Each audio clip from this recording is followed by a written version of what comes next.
দুনিয়ার মুসলমান আজ আক্রমণের শিকার। এই আক্রমণ একমুখী নয়, চতুর্মুখী। কোথাও মুসলমান শারীরিক আক্রমণের শিকার, কোথাও মুসলমান মানসিক আক্রমণের শিকার, কোথাও মুসলমান আখলাকি আক্রমণের শিকার, কোথাও মুসলমান আমলি আক্রমণের শিকার, কোথাও মুসলমান অর্থনৈতিক আক্রমণের শিকার, কোথাও মুসলমান চিন্তা চেতনায় আক্রমণের শিকার। তার অর্থ হলো সারা বিশ্বব্যাপী আজ চতুর্মুখী মুসলমান আক্রমণের শিকার। কেন? কারণটা কি? এক একজন এক একটা কারণ বর্ণনা করবেন, এক এক আঙ্গিকে এক একটা কারণ উল্লেখ করতে পারি। আমি আমার অভিজ্ঞতা থেকে, আমার লেখাপড়া এবং দুনিয়ার ভ্রমণের বর্তমান মুসলমানদের পরিস্থিতি থেকে আমি বলতে পারি, মুসলমান আজকে নির্যাতিত আর মজলুম হওয়ার একমাত্র কারণ মুসলমানদের ইসলামের, মুসলমানদের শরীয়তের অনন্য একটা বিধান, জিহাদ মজলুম। এজন্য মুসলমান মজলুম। মুসলমান মনে রেখো, জিহাদ যদি আবার তার সক্রিয়তা নিয়ে দাঁড়াইতে পারে, খোদার কসম, বদরে যেমন মুসলমান মাথা উঁচু করেছে, জিহাদ যদি দাঁড়াইতে পারে, সারা দুনিয়ার বাতিল মুসলমানের পায়ে সিজদায় লুটে পড়তে বাধ্য হবে।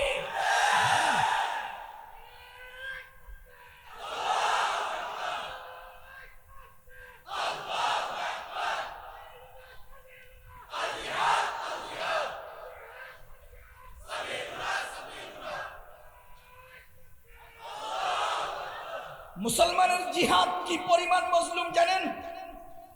আজকে হোয়াইট হাউসে আপনি যা বলেন আমি নামাজ পড়বো, তারা তাদের জামা খুলে আপনাকে যায় নামাজ বিছিয়ে বলবে পড়ো। যদি আপনি বলেন আমি রোজা রাখবো, তারা আপনাকে সাহরি আর ইফতারের আয়োজন করে বলবে রাখো। যদি বলেন আমি হজ করব, তারা আপনাকে আপ ডাউন টিকেট করে হজ করার জন্য পাঠাবে। কিন্তু মুসলমান মনে রাখেন, বাংলাদেশের মতো দেশেও পকেটে সাদা কাগজে শুধু জিহাদ শব্দ লেখেন তো আপনাকে গ্রেফতার করবে। জিহাদ সব জায়গায় মজলুম, মুজাহিদ সব জায়গায় মজলুম, দুনিয়ার সব ঠিক আছে, জিহাদ মজলুম, এজন্য মুসলমান মজলুম।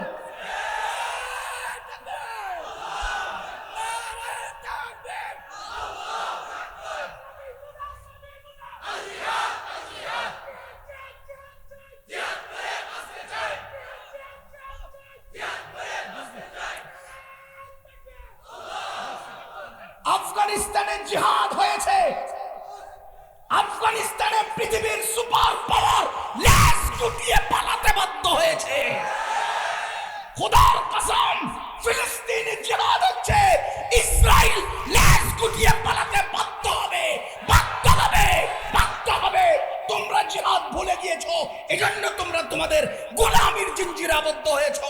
তোমাদের জিহাদকে আবার দাঁড় করাও, তো দেখবে দুনিয়া তোমাদের পায়ে লুটে পড়তে বাধ্য হবে। যে আল্লামা ইকবাল বলেছে, আল্লামা ইকবাল বলেছে, আমি শুরুতে আপনাদের সামনে যে শায়েরগুলো পড়েছি, মুল্লা কো জো হে হিন্দে মে সজদে কি ইজাজত, এ মুল্লা কো হিন্দুস্তানের সেজদার অনুমতি পাইয়া নাদা ये समझते हैं कि इस्लाम है आजाद। সেজদার অনুমতি পাইয়া মনে করতেছে ইসলাম আজাদ হয়ে গেছে। আরে শুধু সেজদা দিয়ে ইসলাম আজাদ হয় না, শুধু রোজা দিয়ে ইসলাম আজাদ হয় না, শুধু হজ দিয়ে ইসলাম আজাদ হয় না। যেই দেশে ইসলাম পরিপূর্ণ আবাদ না হবে, প্রতিষ্ঠিত না হবে, সেই দেশে নামাজ পূর্ণতা নয়, ইসলামের পূর্ণতা নয়, হজ ইসলামের পূর্ণতা নয়।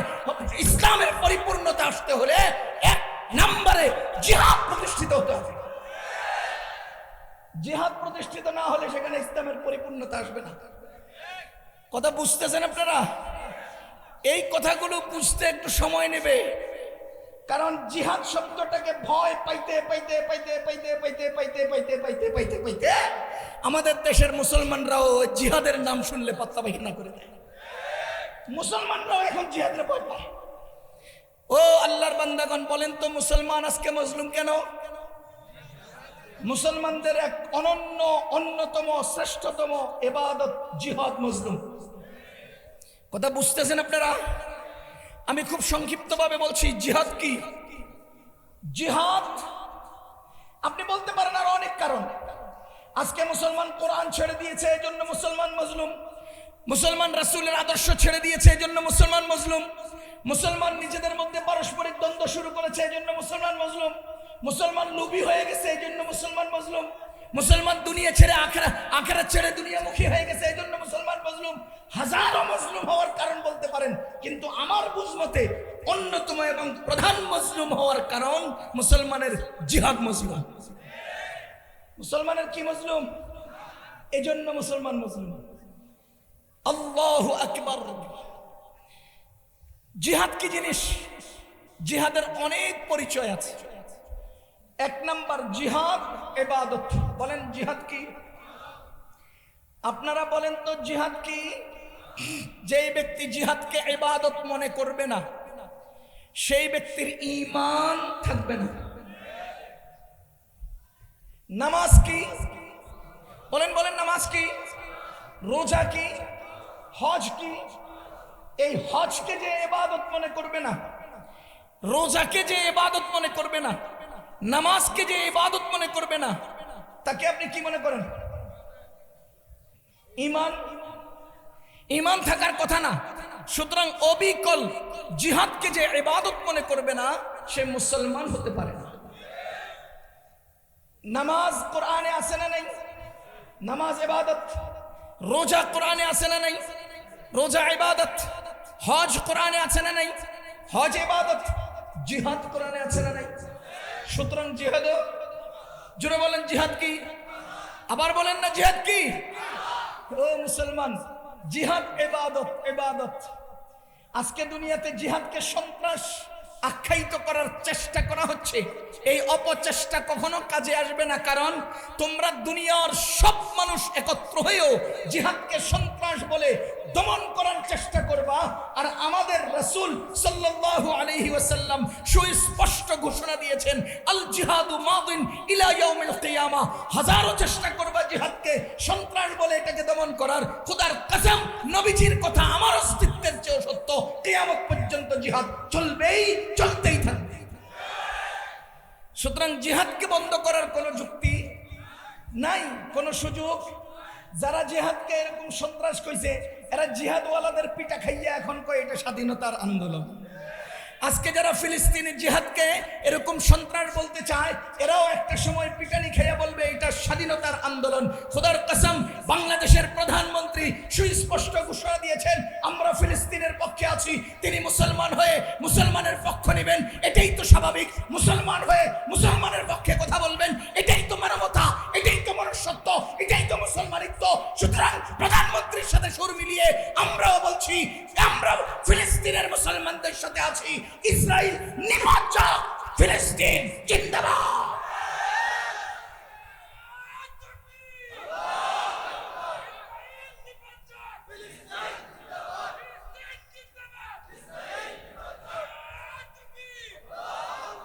দ্বিতীয় নাম্বার, জিহাদ রহমত।